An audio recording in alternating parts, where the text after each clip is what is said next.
This episode of Halton Police, The True Blue, is about a real, ongoing homicide investigation. The following conversation may be disturbing to some people and is not recommended for all ages. Please take a moment to decide if you would like to continue listening or watching. Viewer and listener discretion is advised.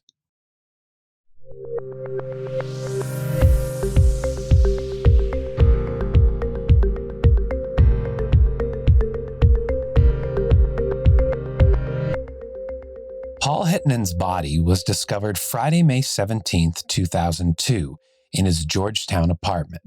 The 54-year-old owner and operator of a scrap metal business had been dropped off at his home by taxi just after midnight following an evening at a local pub. He was found murdered in the apartment by cleaning staff in the morning. Henttonen was stabbed to death in his room. 2 days after the murder, his green Chevy pickup truck was found abandoned in Georgetown, not far from his home. Blood samples obtained from his apartment and found in his truck were tested. However, none of the samples have been a match in the forensic database kept by police, and Henttonen's killer has yet to be found. It remains one of the few cold cases for the Halton Regional Police Service, and Detective Ryan Eacrett, a new addition to the Homicide unit in Halton, took over the case. He joins me now on Halton Police, The True Blue. Thanks for doing this. Thank you for having me. So this case started 20 years ago. What intrigued you about it? That's a good question. There's a lot of things that intrigued me about this case. I guess the biggest thing was that it's a small town that it happened in. Which it was a pretty big impact on the community at the time. We're talking about Georgetown here, 2002. So at that time, I believe there was about 30,000 people in the population. So when something this significant happens in a small town like that, it definitely catches the attention of the community and the media, and especially under the circumstances of how everything happened and who the victim was. The victim was, considered a friendly person and had a lot of friends, very social person, a father. And that's what kind of intrigued me, is that it was definitely cold-blooded, and I felt as though there was definitely a lot of investigative avenues that could be explored. And I truly believe that this investigation can come to a conclusion. So I've given the viewers and listeners a bit of a Reader's Digest version of what transpired. But I'm sure you can read or listen to that and go, but wait, there's this and there's that. So let's go back to that day. Set the scene for me. What happened in this man's day, and take me towards the actual crime. My interpretation of all these events are based on reviewing hundreds of statements from witnesses. It's from reading thousands of pages of documents. When I first started investigating or reviewing this case, it consisted of about 30 banker's boxes worth of documents here. So I had to start sifting through that. So my version of the events here are based on what I interpret from those documents. So I just wanted to make that clear. So going back to that day, again, this is in Georgetown.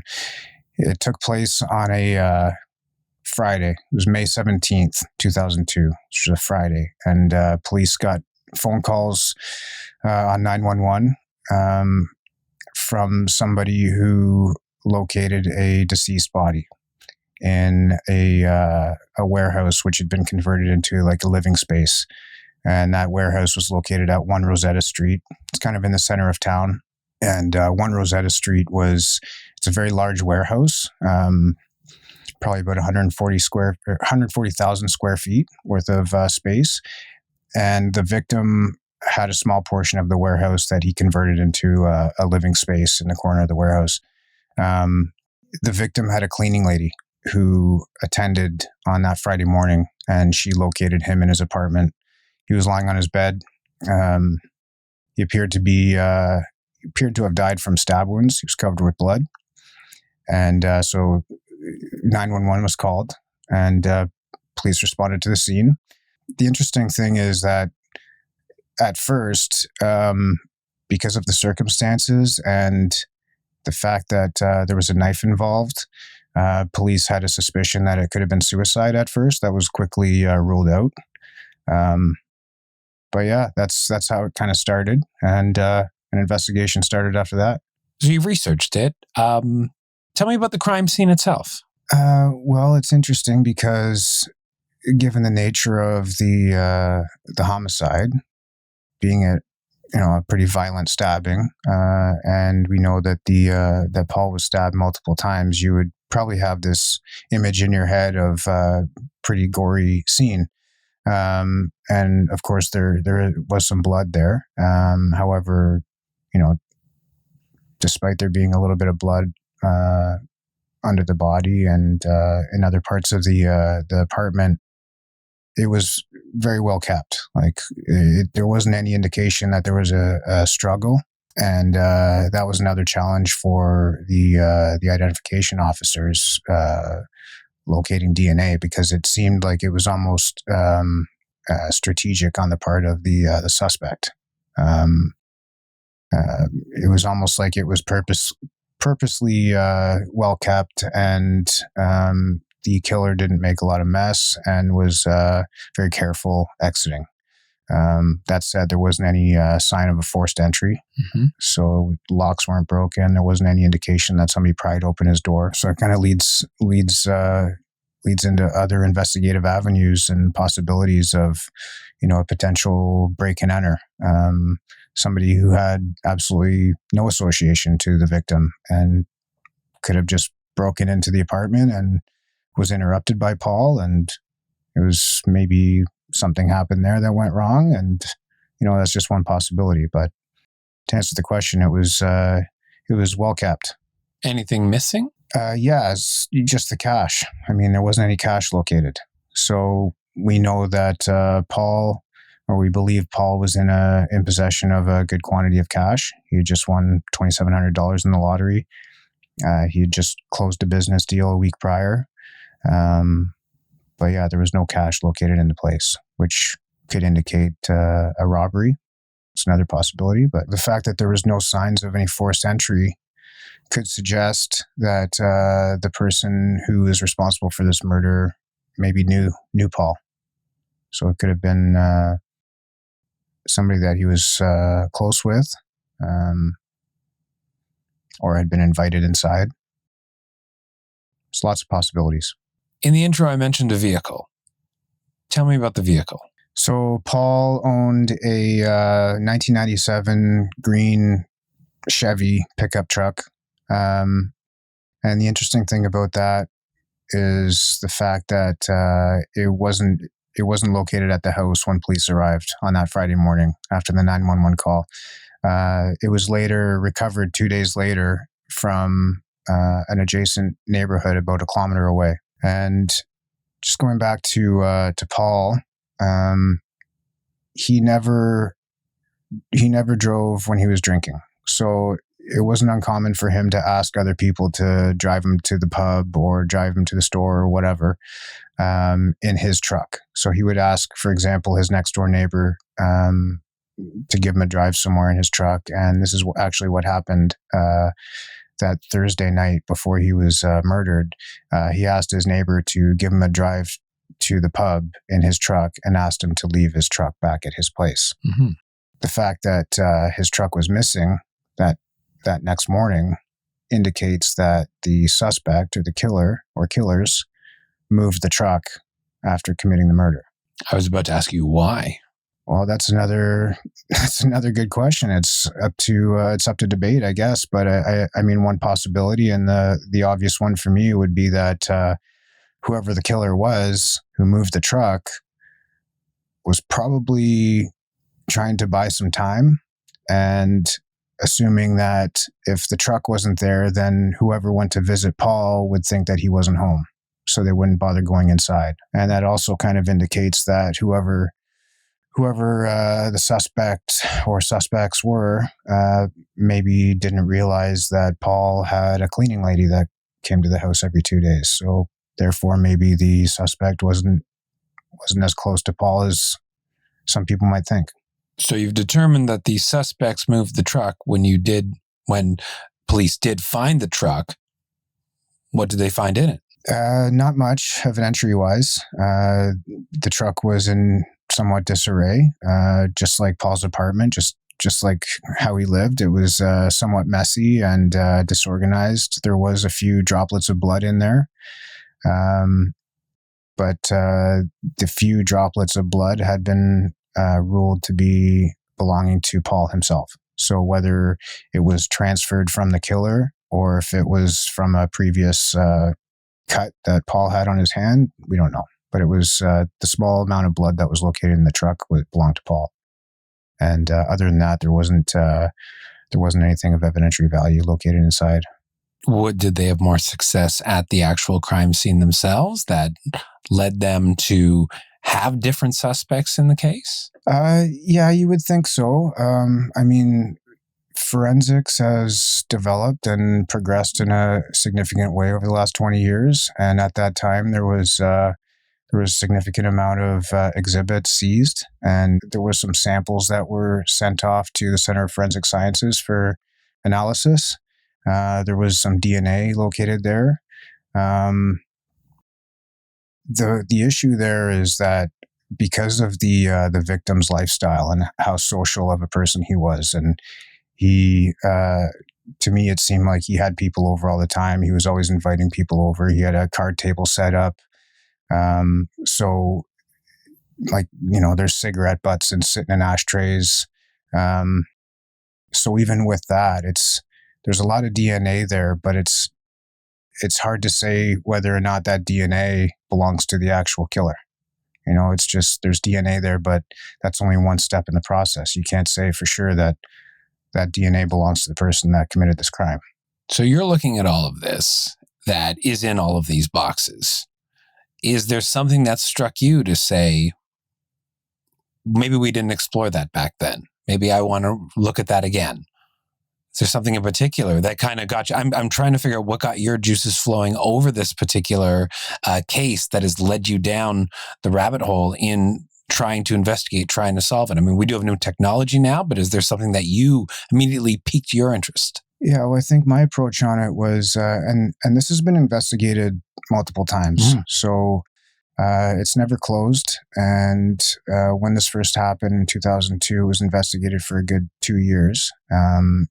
And then it went a little stagnant for a little while. And then another investigator looked at it and they came up with a different approach and they investigated different avenues.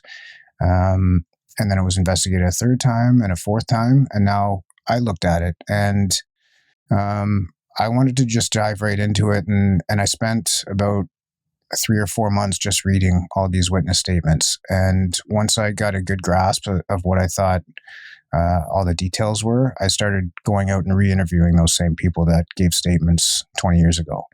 And it really gives you an insight as to who he was as a person. And, like even just going to the scene, like driving around the area, driving around that warehouse and driving to the pub that he was the night before and speaking to the owner of the pub where he was the night before. It really gives you a good insight as to what happened. So that's what I did. I spent some time in Georgetown, and my partner and I, we spoke to a lot of people there, and we interviewed maybe, close to 50 people. And you learn a lot that way. Did you take anything out of it? Did anything new pop up that maybe hadn't been explored in the past? Yeah, you start hearing stories and rumors that were going around, and you have to explore that. Like he was at a pub the night before he was murdered. So you speak to as many people as possible who were at that pub, and you start getting different ideas in your head as to what might have happened, right? But there's so many different possibilities of what might have happened that you can't really come to any conclusion until you explore all those possibilities. And it's not just a matter of trying to identify the suspect. It's trying to exclude the people who are not involved. Like it's try to exclude the people who had some sort of association to him, but at least you can cross them off your list as to being involved intimately with the homicide. How do people take to you coming around after 20 years exploring this again, something that they've talked about multiple times already and is not going to be a good memory for them? Yeah, it's a pretty sensitive topic, obviously. And my partner and I, we spoke to a lot of people, like I said, and the reactions varied. Like the people in Georgetown, like I said, it was a small community, right? So for the most part, it was remarkable. Like the reaction that we got and the participation that we got from the community and those people that had heard about the homicide 20 years ago, they were really happy to know that it's still being investigated, and they're more than willing to help out with any information that they could. Another thing that we were trying to do was, like I said, we were trying to exclude a lot of people. So one way to do that was to obtain DNA from people, like on their consent. And that way we can, like I said, the victim was a very social person and he had people over at his place a lot. So there's a lot of DNA there. So the more DNA that we can get voluntarily from the public or from those people that were associated to him, the easier we are to exclude them as suspects. So that's another avenue that we took. And we were successful in obtaining, I think, 5 or 6 people voluntarily gave their DNA. So that helps. You mentioned going into the community. There were rumors in the community. Can I ask what the rumors were? Yeah, I mean, like I said, it was a pretty big deal in Georgetown that time, and small community. So as you can imagine, the rumor mill is going around. So it kind of speaks to who the victim was. So Paul Henttonen, like I said, he was a very social guy. He moved to Canada at a young age, sometime in the 50s, and he went into the Navy when he was 18.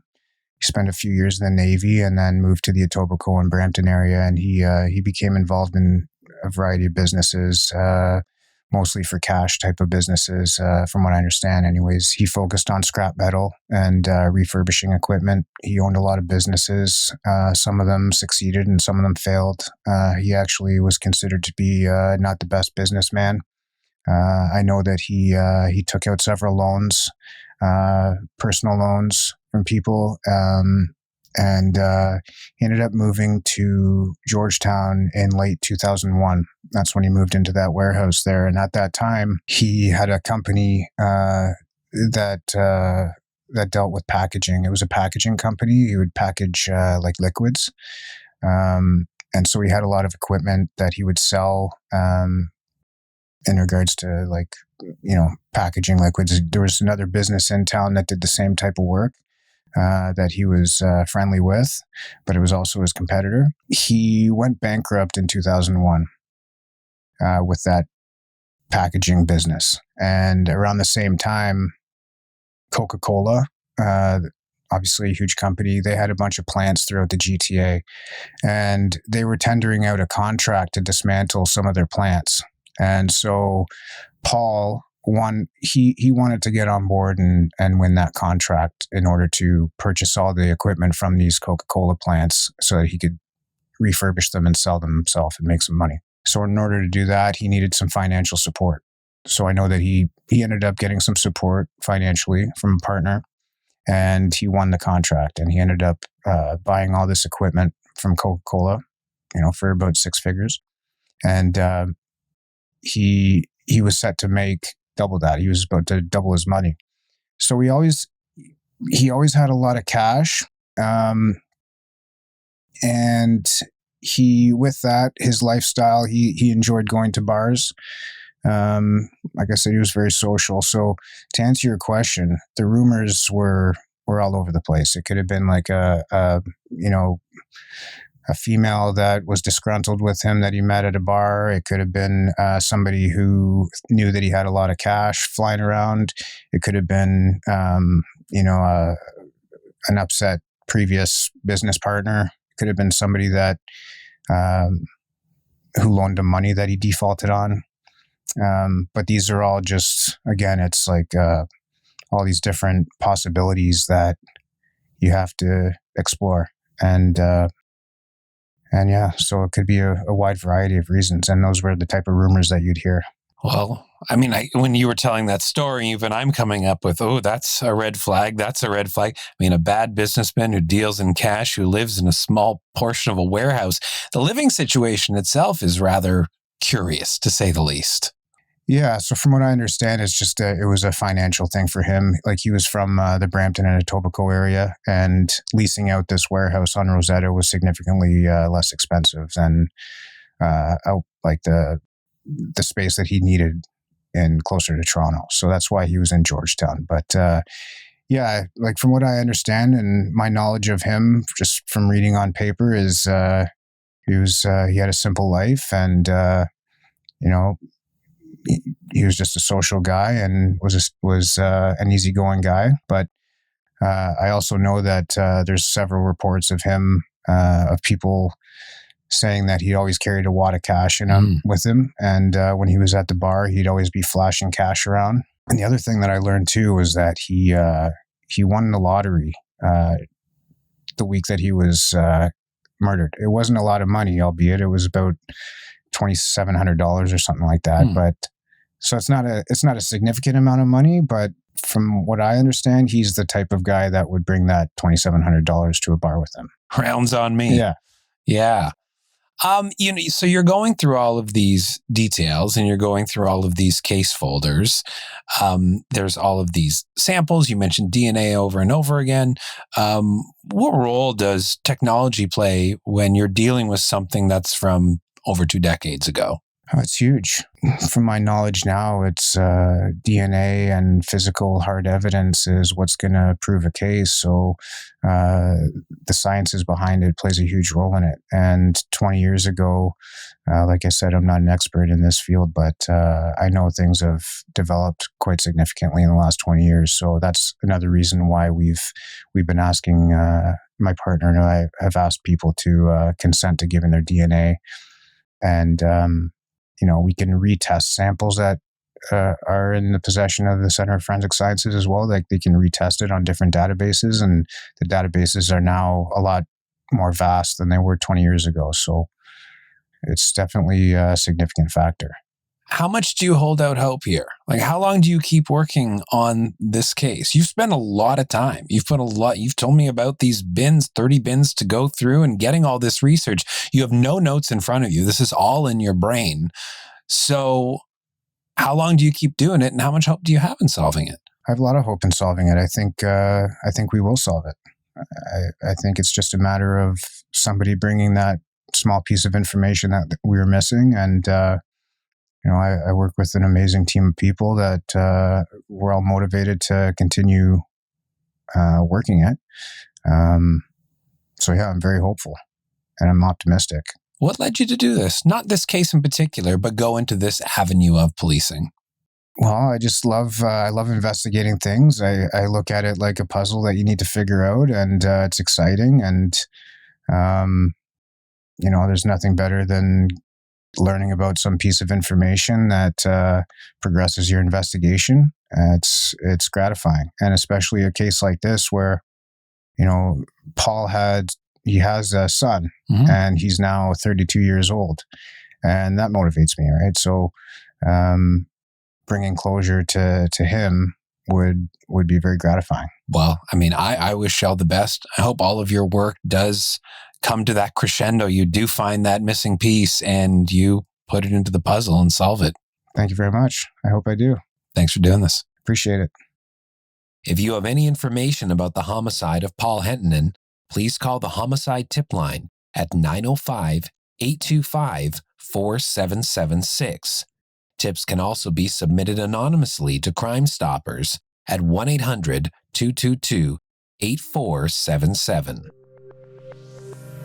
If you liked what you heard on today's episode, please check out other episodes of Halton Police: The True Blue on YouTube, Spotify, Apple Podcasts, or wherever you get your podcasts.